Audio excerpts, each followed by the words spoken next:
Welcome to another set of lessons from my free method book, and make sure you just go to the website and download that PDF, or there's a link in the YouTube info section. And today we're covering the Leyenda theme, or Asturias theme by Albeniz, and an E chromatic scale in first position, and Greensleeves as well, which includes one or two sharps. So let me just play you the three selections, and then we'll have a little lesson on the guitar technique and the musicality.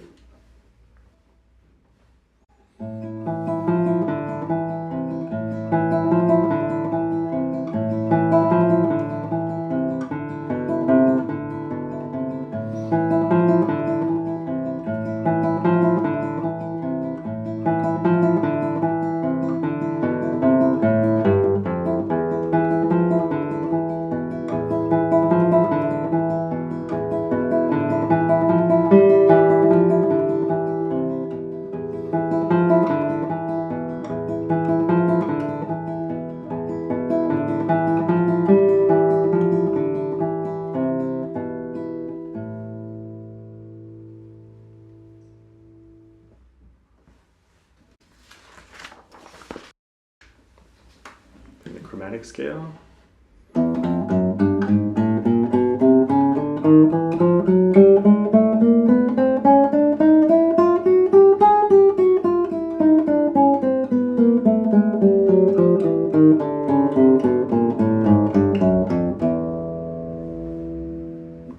That's a chromatic scale going up to the highest note in the position, by the way. And we'll talk about that in a second. And then Greensleeves.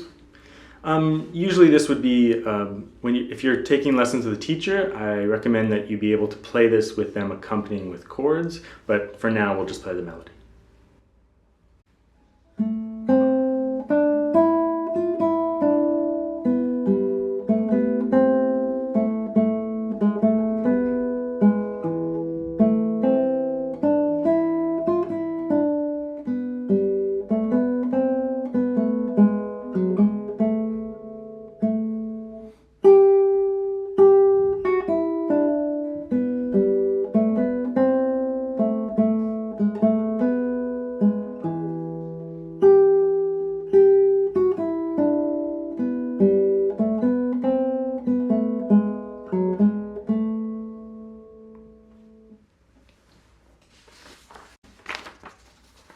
So let's start with the Leyenda theme by Albeniz. So this is an easier version of a piano work, and also one of the most famous classical guitar repertoire pieces.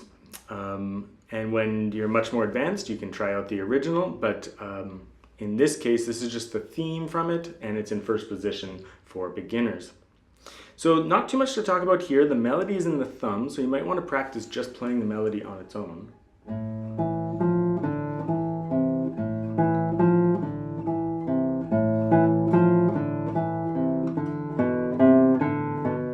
And just make sure it's smooth and legato, and that you're feeling comfortable with that.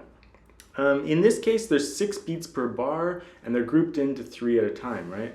1, 2, 3, 4, 5, 6. 1, 2, 3, 4, 5, 6. And this is just to make sure that the phrasing is clear in this particular little arrangement.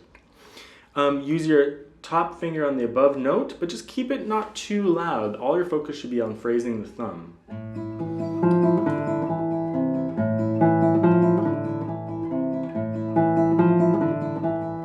And then you'll notice just 2 spots or just like one kind of situation in the piece that requires a special fingering. So at the end of the 3rd line, we have to use our first finger on B, because if we tried to jump this finger over, it would create a hiccup in the music, right? Because if you let go of a note, it stops the sound. So we hold this finger until we hear the sound of the new note with a different finger to make sure it's nice and smooth and legato. And then on the next line, on the 4th line, just return to the original fingering when you don't have that situation occur. So in the guitar world, we learn these fingerings, but then we have to break them often in pieces to get good musical results. but just you want to be aware of why, and then you do a small change to your fingering, and then you revert back immediately to the normal playing style. Students really love this piece. It sounds very full and it's very satisfying to play. Just make sure you think of it in little phrases.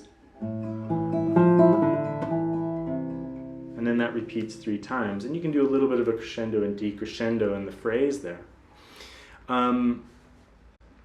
And as you progress through the piece, you just want to make sure your phrasing and the musicality, that you're telling a little bit of a story. Don't just play it all exactly the same. Just add a little bit of phrasing. You don't have to go overboard to take away from the rhythm, but you should do a little bit.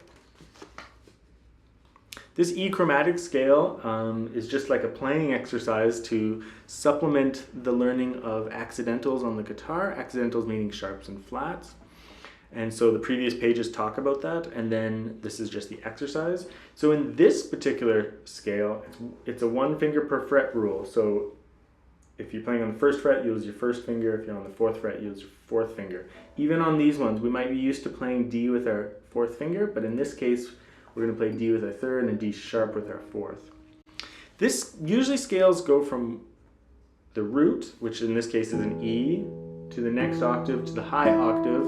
But in this case, because we're using this scale to learn our accidentals, we're going all the way up to a G sharp, just so that you learn all the accidentals in 1st position of the guitar. So not much to talk about here. When you're first starting, you might not be able to keep your fingers down, and that's okay. But later on, you want to try to do that. Just stay on your fingertips. I use IM the whole time, but especially children or more beginners might want to use your thumb just on the lowest string. And then switch to your fingers and rest your thumb there. I just rest my thumb after a little while.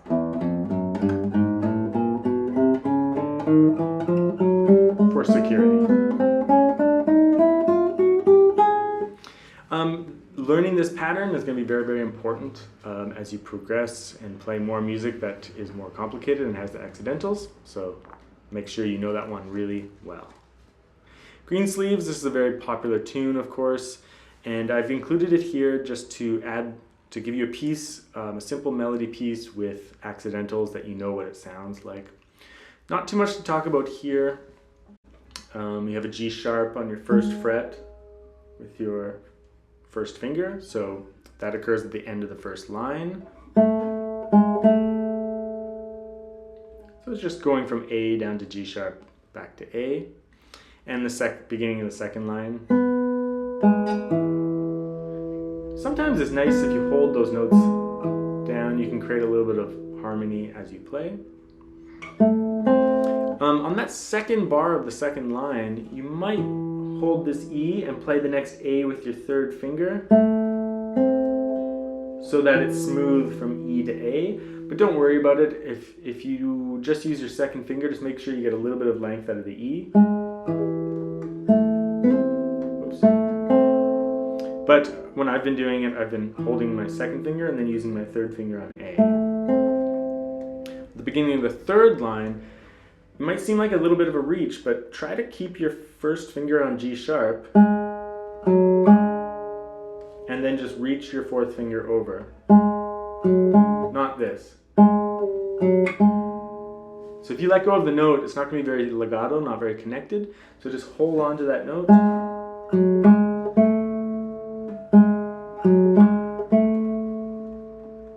If you've been practicing that chromatic scale, you'll be used to having your fingers in the 1 finger per fret kind of stance, so it shouldn't be too difficult.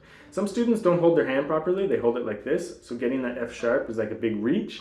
You got to bring this palm over and hover this finger over that note.